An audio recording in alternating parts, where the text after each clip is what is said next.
এখন আমি আমার বাড়ির উঠোনের ছোট সবজি বাগান থেকে কিছু পেঁয়াজকালি আর কিছু বিনস তুলব। চলো ভিডিওটা পুরোটা দেখে নাও, আশা করি তোমাদের বেশ ভালো লাগবে। আর এই সব সবজি কিন্তু একদম অর্গানিক, কোনো রকম রাসায়নিক সার এখানে দেওয়া নেই বা কীটনাশকও ব্যবহার করা নেই। এখানে শুধুমাত্র সরিষার খোল পচা জল আর সবজির খোসা পচা সার মাটির সাথে মেশানো আছে। বাড়িতে প্রতিদিন যে সবজিগুলো কাটার পর খোসাগুলো বাদ যায় সেগুলো 2 থেকে 3টে ড্রাম করা আছে, তার মধ্যে পচাতে দেওয়া থাকে। তারপর এখানে যখন সবজি উঠে যায় মাটির সাথে কিছুটা পচা সবজির খোসা মিশিয়ে দেওয়া হয়, তারপর বীজ ফেলা হয়।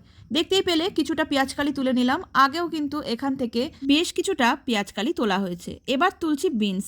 এখানে উঠানে আমি 5টা বিনসের গাছ করেছি, যেহেতু মাটিতে সেহেতু গাছগুলো অনেকটা বড় বড় হয়েছে আর ফলনও বেশি হয়েছে। আমি ছাদেও কিন্তু বেশ কিছুটা বিনস গাছ করেছি, গাছগুলো এত বড় হয়নি তবে ফলন বেশ ভালোই হয়। আজকের মতো উঠানের সবজি বাগান থেকে সবজি তোলা কমপ্লিট। কেমন লাগলো এই ভিডিওটা অবশ্যই কিন্তু কমেন্ট করে জানিও।